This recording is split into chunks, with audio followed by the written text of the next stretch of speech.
Everyone blamed malaria for Eleonora de Toledo's death in 1562. They were protecting a murderer. The official story was clean, simple, merciful even. On the 17th of December 1562, the Duchess of Florence fell ill with what court physicians called a seasonal fever. Within weeks, she was dead. Malaria. That's what they wrote in the ledgers. That's what the historians taught for 400 years. But I've read the autopsy notes myself. What little survived the purges and the details don't fit. Not even close. Let me set the scene. Florence in the 1560s wasn't a city of art and harmony. That's a postcard lie. It was a pressure cooker. Cosimo I de' Medici ruled with an iron fist. His wife, Eleonora, was Spanish nobility, a Toledo, brought in for alliance, not affection. She'd given him 11 children. She'd been useful. But by 1562, she was 49, aging out of her value, and Cosimo had begun looking elsewhere. Here's where it gets interesting. Cosimo had taken a mistress, Camilla Martelli, young, beautiful, and crucially pregnant with his child. The court knew, everyone knew. But Eleonora, the legitimate wife, the mother of his heirs, still occupied the Duchess's chambers. She was in the way, not with a dagger, with her existence. The fever began in November. Eleonora complained of chills, weakness, a heaviness in her limbs. The court doctors, Pier Francesco Riccio, Bartolomeo Concini, prescribed bloodletting, purgatives, the standard poison of the era disguised as medicine. She grew worse, much worse. By December, she couldn't leave her bed. Now, here's what the malaria story couldn't explain. Eleonora hadn't been near the marshes where malaria bred. She'd spent the summer in the Medici villa at Cafagolo in the hills, dry, clean, safe. And the fever didn't follow the malaria pattern, no chills, sweats, remission, relapse. It was something else. Something that moved in one direction only, downward. I should tell you what historians found in 1945 when they finally exhumed her remains. Lead, arsenic, mercury, not in tiny traces in quantities that suggest systematic administration. Someone had been poisoning her, not all at once, slowly, over weeks. Slipping it into her food, her drink, her medicine, building it up in her body until she simply stopped. The poison of choice, arsenic, common enough in Florence, used for rats, for inks, for cosmetics, traceless if you knew what you were doing, and someone in that palace knew exactly what they were doing.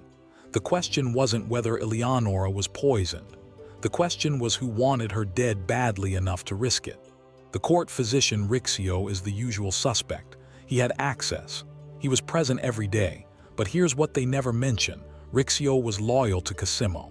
Why would he poison the Duchess without explicit orders? And Cosimo was careful. He didn't leave orders written down. He didn't confess.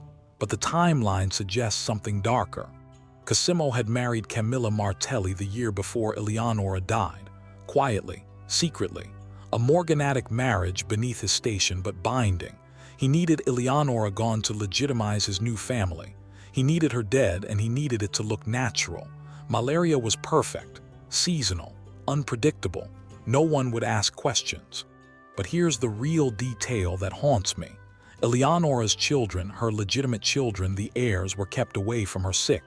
Cosimo's orders. They weren't allowed to visit their dying mother. Why?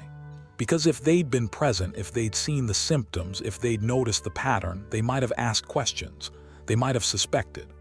On the 17th of December, Eleonora died. Cosimo wept. The court mourned. He had her buried with honors. And then within months, he elevated Camilla, legitimized her children, moved forward as though his first wife had never existed. The poisoning had worked perfectly. The evidence is circumstantial, yes. But it's also overwhelming. The toxins in her bones, the motive, a new wife, new heirs, old obstacles, the access, the court physicians under Cosimo's thumb, the cover-up, 4 centuries of historians accepting malaria without question, the silence of the Medici family who controlled the narrative for generations. What strikes me looking back at this is how long the lie held, not because it was clever, it wasn't, but because nobody wanted to look too hard. Cosimo was powerful. The Medici controlled Florence. Who was going to accuse a duke of murder? Who would dare? And so the malaria story lived. Comfortable, safe, wrong.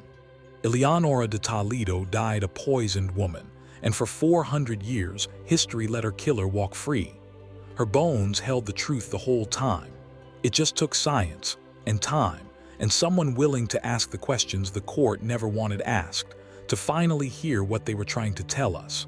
That's the real story of the poisoned queen, not a tragedy of disease, a murder dressed up as fate, and a court that chose silence over justice because the murderer wore a crown. Subscribe every week, another court secret that history tried to bury.